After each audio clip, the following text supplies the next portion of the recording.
Eu gostaria de iniciar, de trás para frente, iniciando pelos agradecimentos. Eu queria aqui, em nome da Fundação Leonel Brizola, Alberto Pasqualini, agradecer em especial a equipe aqui coordenada pela nossa colega Regina Bessa, que fez toda esta mobilização, que conduziu esse trabalho de forma que pudéssemos agora estarmos aqui neste encontro comemorando, debatendo, discutindo os 60 anos da Era Vargas.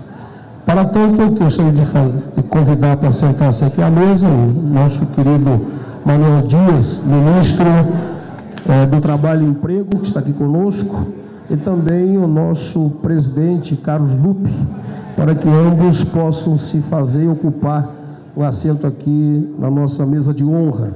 Quero também convidar o escritor José Augusto Ribeiro, por favor, também venha sentar-se aqui ao nosso lado.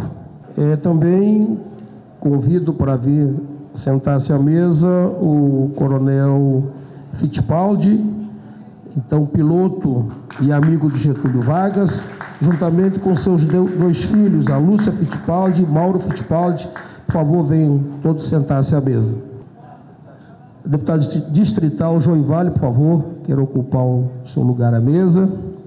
Oswaldo Maneschi, por favor, presidente da Fundação Leonel Brizola, Alberto Pasqualini, queira sentar-se à mesa. Vieira da Cunha, por favor, nosso grande líder do nosso partido aqui na Câmara Federal, por favor, que ele está aqui conosco. Bem, na verdade, nós estamos aqui reunidos, a Câmara está na semana também dos 60 anos da Era Vargas, e esse é um ato dentre as manifestações aqui realizadas. E eu gostaria também agora de cumprimentar a todos os escritores, os historiadores, os sociólogos, os jornalistas, especialmente os parlamentares, agradecer à TV Câmara e os demais veículos pela cobertura a este evento. E como estamos de uma forma bem descontraída e bem simples, queria apenas fazer alguns poucos comentários, até porque eu nasci logo após a partida de Getúlio Vargas.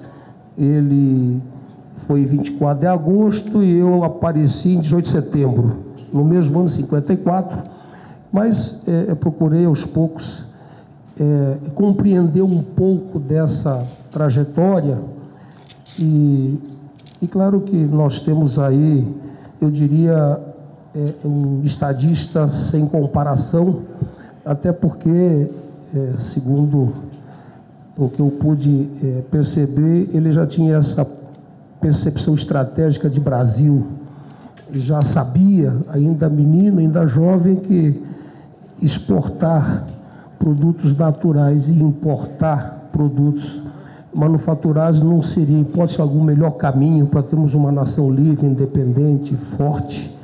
E por isso lançou as bases, né, da própria estratégia de desenvolvimento nacional, assim como também construiu as bases sociais e que até hoje, né, permanecem na linha de frente do nosso país. Eu, naturalmente, não vou me alongar nesta linha, até porque nós temos aqui José Augusto Ribeiro, que tem todas as qualificações para nos dar o melhor tom desta conversa e nos dar as orientações mais precisas, até porque acaba de reescrever, né, e agora lança a trilogia, né, a nova edição ampliada do livro A Era Vargas. Senador Requião, por favor, tenha a bondade de venha sentar-se conosco aqui. Também gostaria de chamar para vir sentar-se à mesa conosco o engenheiro Paulo Metri e também o jornalista Beto Almeida, por favor. Queiram sentar-se aqui conosco.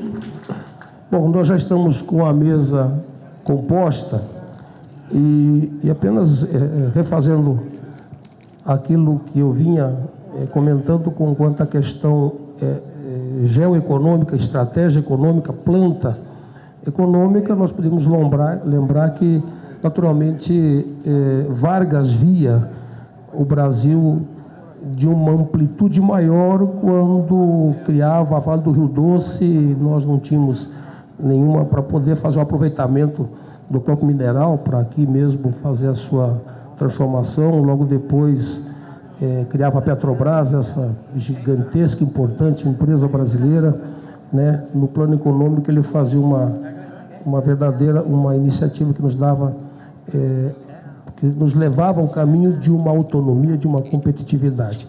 Enfim, nós vamos então passar a palavra agora para o meu ministro Manuel Dias, para que ele faça então as suas considerações. Getúlio Vargas certamente foi, de todos os brasileiros, aquele que teve mais visão da grandeza do nosso país, que teve a sensibilidade e o entendimento de que o Brasil poderia, e sabia ele que seria um grande país, mas era fundamental que se tomasse ações, medidas no sentido de colocar no caminho verdadeiro as ações do governo que ele representou.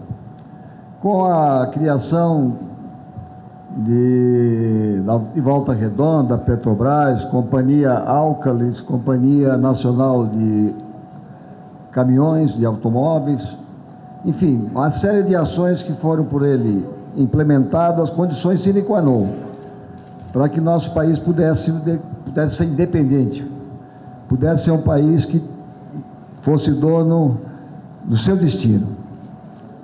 E a sua luta teria que ser comparada hoje. Hoje já é difícil você propor qualquer medida que implique mudança mais profunda da estrutura e do modelo econômico brasileiro. E há 60 anos atrás, há 70 anos atrás, ele vivendo num país muito mais conservador, mais oligárquico, dominado por uma elite rural, intransigente, ele conseguiu, com a sua capacidade de convencimento, com a sua capacidade de argumentação e o amor que ele demonstrava ao nosso país, avançar enormemente.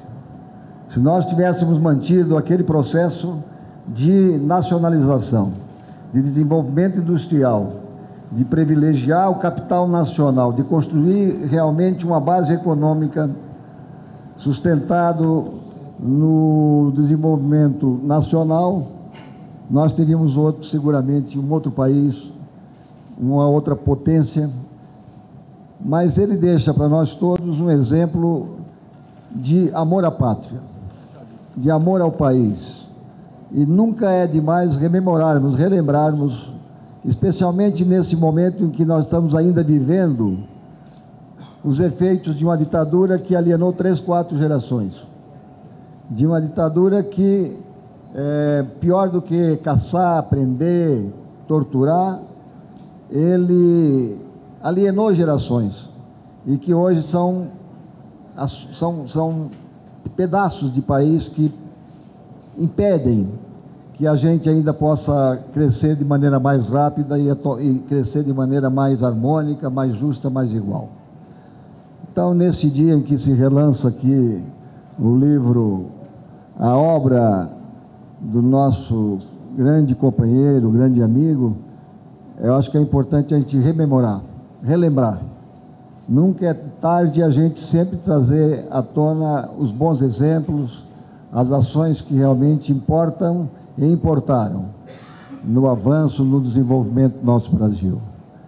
Aí está aí a legislação trabalhista, está aí a CLT, que é o principal norma reguladora do capital e trabalho ainda no Brasil, e que ela, embora combatida, embora criticada, ela se adaptou à modernidade, ela fica permanentemente sendo discutida e reatualizada, mas que as atualizações e os avanços não pode implicar em subtração de direitos dos trabalhadores.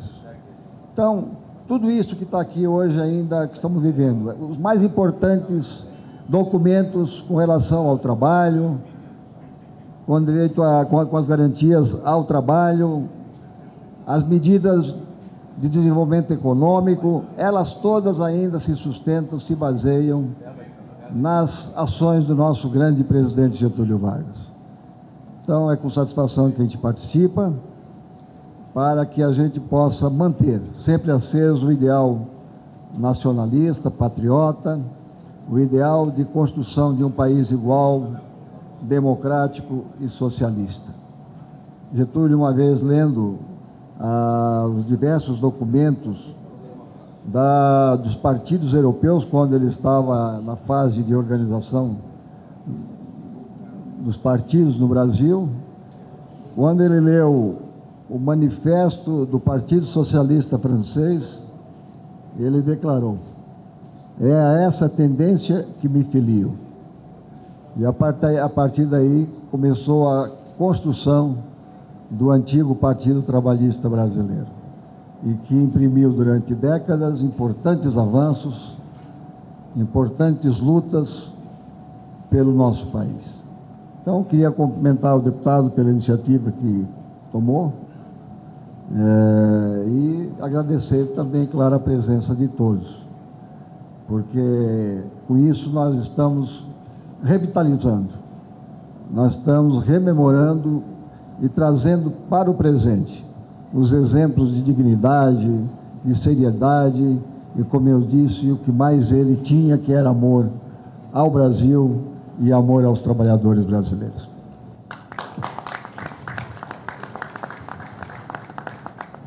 Vamos aproveitar aqui já na sequência, também vamos passar a palavra ao nosso presidente do Partido Trabalhista, presidente nacional, ministro Carlos Lupe. Especialmente ao amigo Zé Augusto Ribeiro. Eu quero começar, enquanto presidente, que me honro de ser do Partido Democrático Trabalhista, te dizendo muito obrigado. Muito obrigado por você estar dando uma verdadeira aula de história a todos os brasileiros, através da sua caneta, da sua pena, da sua inteligência, do seu amor ao povo brasileiro. Muito obrigado pela sua perseverança, pela sua insistência, pela sua resistência, por continuar nos dando o privilégio de poucos brasileiros que ainda se orgulham e se honram de professar a fé da lealdade à pátria brasileira. Você é desses brasileiros que orgulham a nação brasileira. Então, se tem alguém aqui te dizer muito obrigado, somos nós, trabalhistas, getulistas, janguistas e brizolistas, que nos sentimos na tarefa árdua de não deixar morrer essa memória, essa história. Amigo Aguinolin, quero começar com o meu protesto. Como eu sou getulista, janguista e brisolista, eu tenho que me diferenciar. Aqui está dizendo no convite 60 anos sem Getúlio. Para mim são 60 anos com Getúlio. E vamos ter um século de Brasil com Getúlio. Porque nenhum brasileiro amou tanto essa pátria quanto Getúlio. Nenhum brasileiro teve mais serviços à pátria brasileira do que Getúlio. Não tem na história republicana brasileira ninguém que tenha dado a sua própria vida para impedir um golpe de Estado, que ocorreu no seu suicídio de 24 de agosto de 1954. Getúlio, se pudesse resumir ele numa palavra, resumia como patriota. Ele amava a pátria brasileira. Ele quis construir uma nação livre, independente. Ele sonhou uma nação que não houvesse discriminação do trabalhador, que garantisse direitos dos menores. Mesmo sendo um homem bem abastado financeiramente, de uma origem até oligarca, Getúlio não se esqueceu dos mais humildes. Getúlio não se esqueceu dos trabalhadores do Brasil. Getúlio é a corrente de pensamento que nós, trabalhistas, nos filiamos, pelo que ele representou do sonho de um Brasil autônomo, independente, livre, do sonho de um Brasil que pudesse construir com as suas próprias mãos o seu futuro, de um sonho do Brasil que entendesse que é a mão do trabalhador que constrói a nação. Zé Augusto Ribeiro, eu aprendi a amar Getúlio pelos teus livros, a respeitar a história desse homem pela riqueza de detalhes com que você escreveu. Eu, logo que assumi o ministério, entreguei a Era Vargas para o presidente Lula, que eu sou fã e amigo pessoal. E eu sei o quanto ele, lendo esse livro, ele fez uma reavaliação do que o próprio Partido dos Trabalhadores dele tinha de ataques, de desmerecimentos ao papel do presidente Getúlio, porque sempre foi assim, a elite, a UDN sempre odiou Getúlio, mas os trabalhadores, os nacionalistas sempre amaram Getúlio. Então eu quero, mais uma vez, dizer em nome do PDT, agradecer a oportunidade de você estar aqui, desejando que esse arquiteto dos universos, esse ser supremo, faça a gente estar aqui para comemorar um centenário com Getúlio e você fazer uma nova edição de Novas Eras Vargas para ensinar essa juventude que o Brasil tem história, que nós nos orgulhamos dessa história e que tem brasileiros como você, Zé Augusto Ribeiro, que orgulham a arte de ser jornalista na profissão de fé, de prestar serviço à população brasileira. Obrigado, amigo. Eu queria agora também cumprimentar e solicitar que venha fazer parte de nossa mesa o professor Ronaldo Conde Aguiar, professor da UNB, amigo do jornalista José Augusto Ribeiro, escritor, e também que também tem obra publicada a respeito de Getúlio Vargas. Por favor, esteja conosco aqui à mesa. E para dar continuidade aqui aos pronunciamentos, eu passo a palavra ao nosso grande líder, deputado Vieira da Cunha. Quando eu tive a honra de presidir a Assembleia Legislativa do Estado do Rio Grande do Sul, já faz uma década, foi no ano de 2004, nós tomamos uma iniciativa que foi bastante polêmica à época e tivemos que ingressar em juízo para poder realizá-la. Tratava-se do traslado dos restos mortais do presidente Vargas do cemitério municipal de São Borja, onde se encontrava num saco de adubo misturado aos restos mortais de outros familiares, para o centro, coração da sua querida São Borja, num pequeno, mas um simples, como era simples Getúlio, mas muito bonito monumento, que foi desenhado pelo saudoso arquiteto Oscar Niemeyer a nosso pedido. Hoje os restos mortais do grande presidente Vargas repousam ali no coração de São Borja, na praça central do município, sob a carta testamento impressa em aço, contendo aquelas lições do chamado pensamento conclusivo do grande estadista Getúlio Dornelles Vargas. De modo que, para nós, todos trabalhistas, este ano de 2014 tem um significado muito especial. Começou agora com o cinquentenário do golpe militar. Golpe militar que foi feito exatamente contra as lideranças trabalhistas, a começar pelo presidente João Goulart, que foi deposto e morreu no exílio em 1976, em dezembro de 1976, na Argentina, proibido pisar no solo da sua pátria, proibido de pisar no solo da sua pátria. Saímos de março, ou 1º de abril, como queiram, de 64, e vamos a 21 de junho de 2004. Estamos às vésperas de exatos 10 anos da morte do nosso líder, Leonel de Moura Brizola, ex-governador do meu estado, do Rio Grande do Sul, onde marcou época, construiu 6.302 escolas em apenas uma gestão, em apenas 4 anos de governo. A sua obstinação era a causa da educação.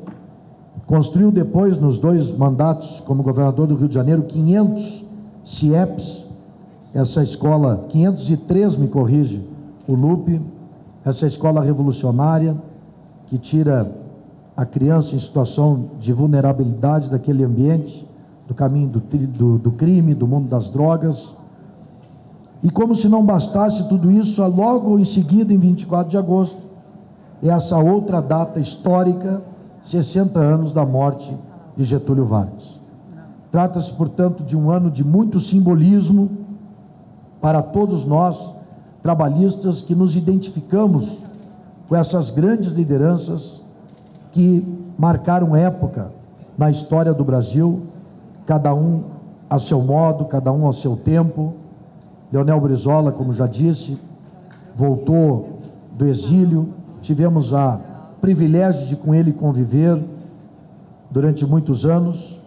Jango, eu que nasci em 1960, não tive a mesma sorte, embora tivesse já 16 anos quando ele faleceu. Ele amargava o exílio desde 1964. A minha geração não teve a oportunidade sequer de conhecer, quanto mais de conviver com aquela grande figura humana, com aquele grande político que foi João Goulart. E Getúlio Vargas, esse estadista, e eu quero te agradecer, Zé Augusto, por ter revisto e ampliado a tua obra, porque todos nós que queremos conhecer melhor a história do Brasil, temos o dever de nos aprofundar sobre o estudo dessa figura gigante que é Getúlio Dornelles Vargas na nossa política e na nossa história. Portanto, meu colega deputado Anholim, cumprimentos pela iniciativa, parabéns, Zé Augusto Ribeiro, por mais essa obra, né? Todos nós brasileiros que queremos conhecer melhor a nossa história, te cumprimentamos e te agradecemos. Muito obrigado. Obrigado a todos.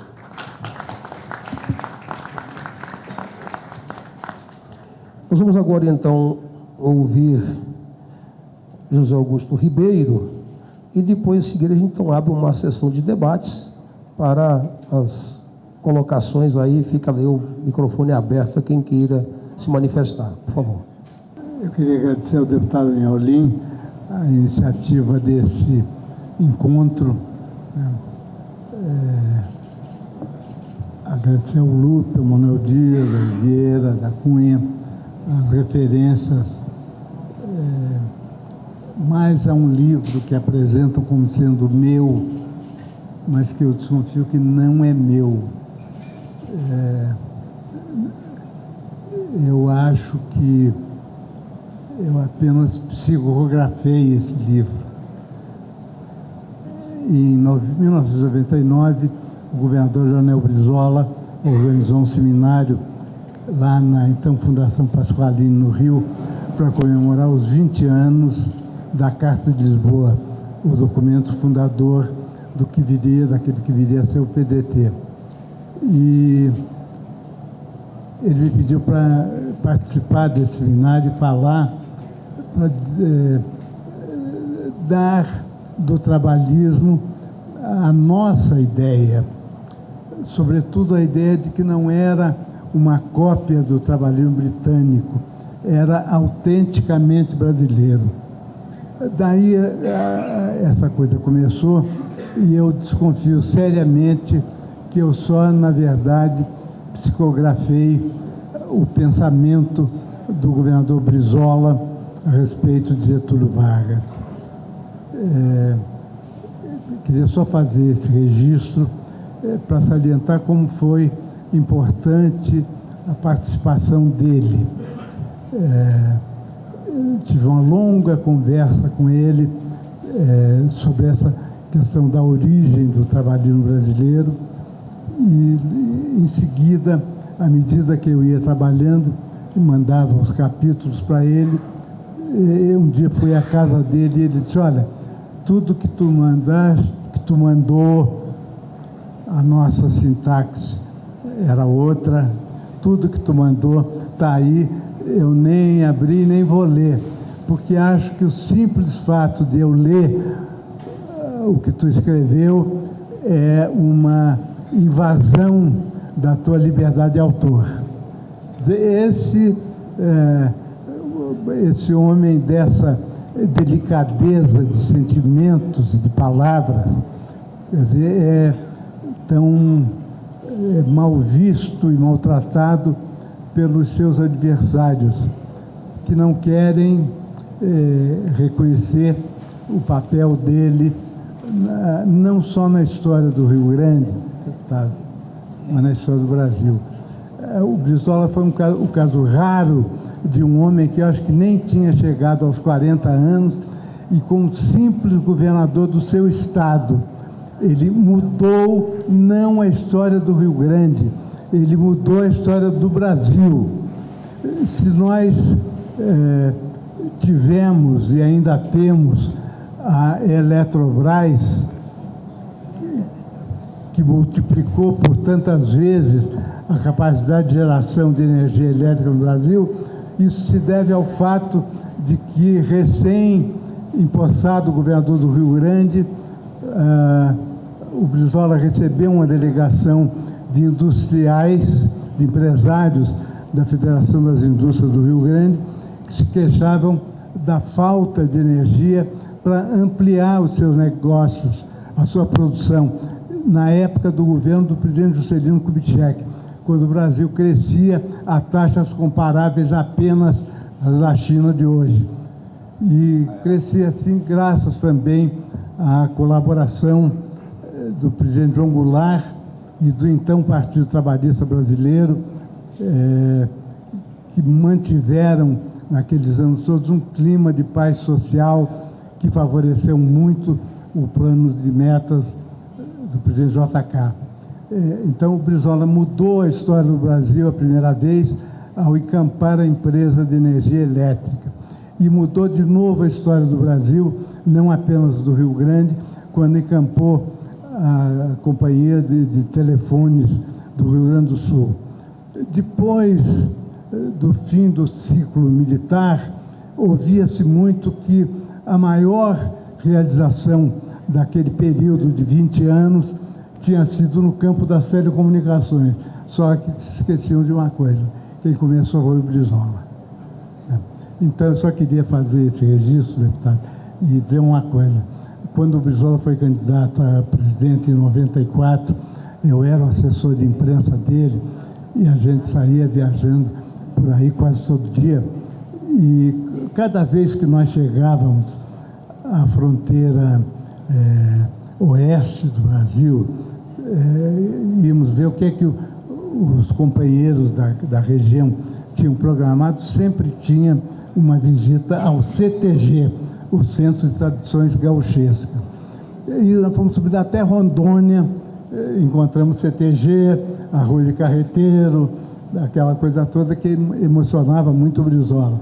E agora eu sei da sua origem gaúcha e do seu mandato conferido pelo povo do Tocantins, um dos nossos mais novos estados. Quer dizer, esses gaúchos são danados.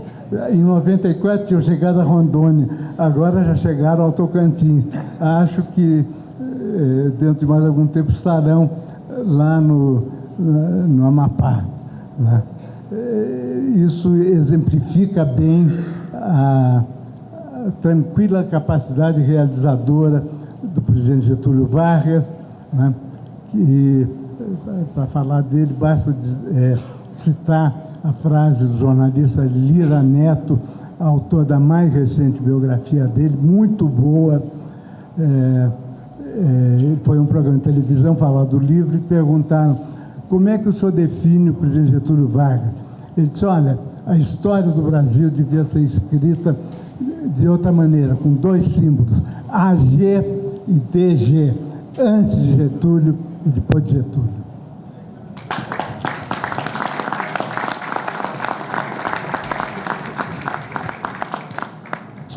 Só para completar aqui o raciocínio do José Augusto, me parece que a bancada gaúcha de fora do Rio Grande parece-me que é equivalente à do Rio Grande. Nós temos duas bancadas aqui. Tem uma que é eleita pelo Rio Grande e outra eleita por outros estados.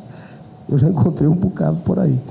Queria também aqui registrar a presença da companheira Flávia Moraes, nossa deputada por Goiás, aqui conosco. Também do grande senador Cristóvão Buarque, aqui também prestigiando este encontro. Queria ainda registrar aqui a presença de Jorge Bernardi, que é da Câmara Municipal de Curitiba, aqui conosco, vereador líder do PDT na Câmara Municipal. Queria aqui, nós vamos, antes de desfazer a mesa, apenas aqui, mais uma vez agradecer o senador Roberto Requião,